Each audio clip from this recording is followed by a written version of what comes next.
Hello, James Preston with you on Kalkine TV, live from our studios in Sydney for the Economic Corner, where we update you on all the biggest global economic announcements. First up on the Economic Corner is an update from Australia's central bank. Earlier, the Reserve Bank of Australia considered economic outcomes had been materially better than expected, particularly in the labour market. As a result, the RBA decided that from September it would reduce the amount of bonds it was buying weekly to $2.94 billion. However, activity has since taken a turn for the worse as lockdowns in New South Wales and Victoria have closed shops, restaurants and construction sites.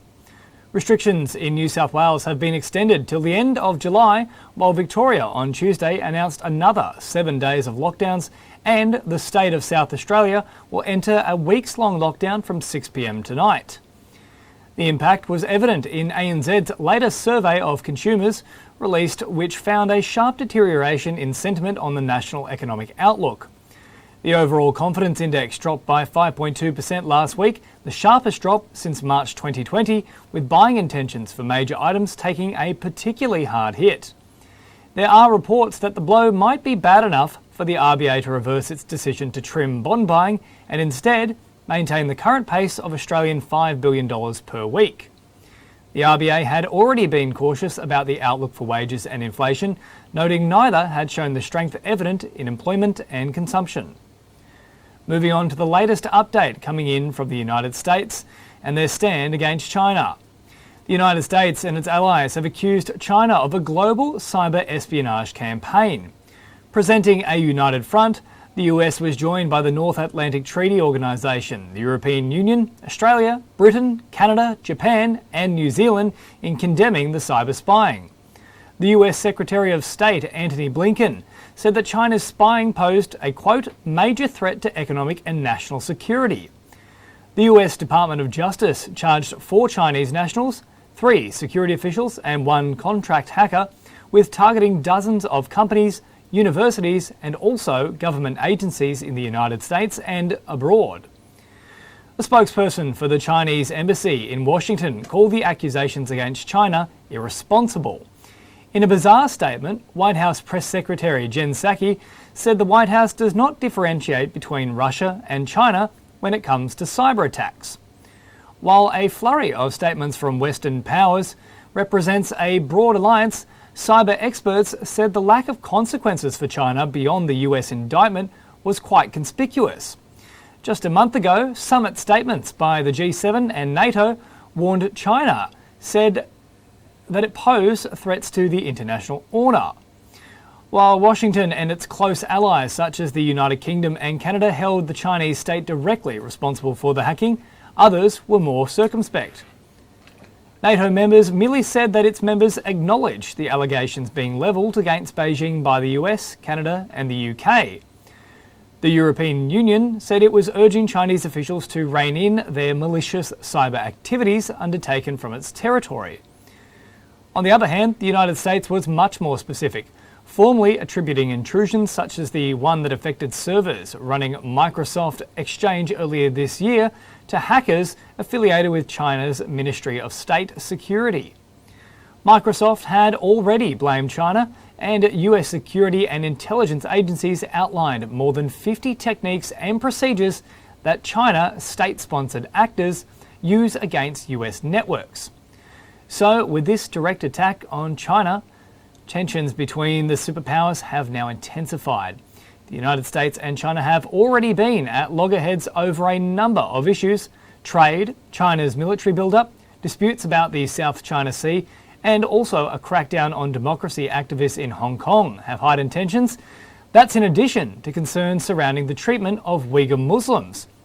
And that includes the illegal captivity and genocide of many Uyghur Muslims, and of course, China's role in the global spread of COVID-19, which included suppressing information about the early outbreak and providing conflicting reports on the disease's origin. One can only hope that Western powers do indeed represent a unified front to force China into line. Either way, a boiling point is quickly approaching, but let's give ourselves time for a quick cool down. More updates on the economy from across the globe after the break on Kalkine TV.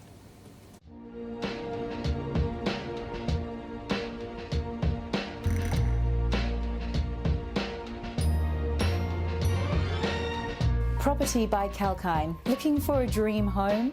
Well, that may sound easy, but it isn't. And from looking for a property that is the right fit for you in terms of cost and other factors, to zeroing down on the right mortgage plan, there are various aspects to consider. And for the latest lowdown on the property market, tune in on Kalkine TV with me, Sage. I will give the latest updates on the property market as well as real estate stocks to help you make the right decision. Keep watching Property with Kalkine.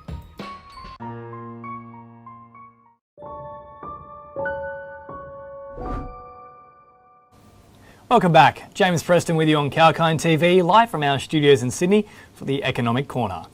Let's now turn our attention to the latest updates coming in from the UK.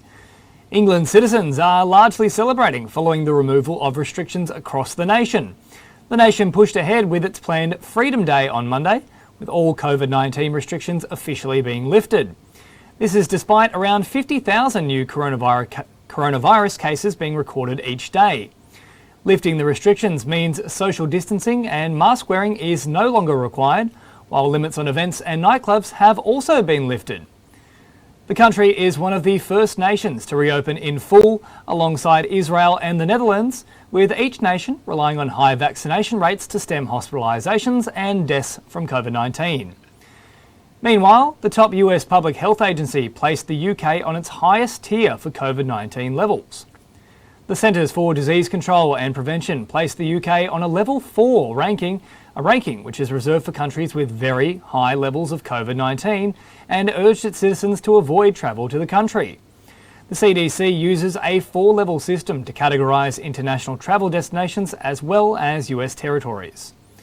Meanwhile, in North America, Canada has confirmed that it will begin to allow fully vaccinated American tourists to enter the country from early August. From September 7, the government said it intended to open the country's borders for discretionary travel by visitors from any country who have completed vaccination regimens. Though it further stated that all travellers will still have to present a suitable quarantine plan and be prepared to self-isolate if they do not meet all of the conditions required to be exempt from having to undergo quarantine. Canada's land border with the US has been closed for non-essential travel since March 2020. Well, let's now take a short break, but stay tuned as I'll be back with some more trending news in the show in just a moment, right here on Kalkine TV.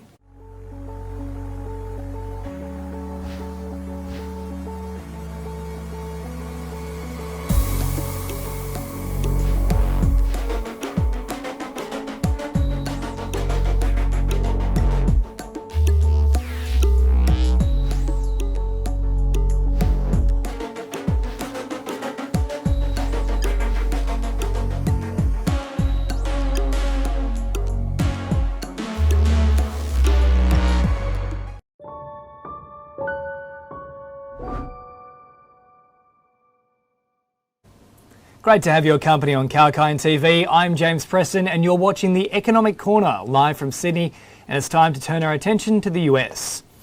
An association representing about 67,000 paediatricians in the US has recommended that all children attending school in the autumn should wear face masks, regardless of COVID-19 vaccination status.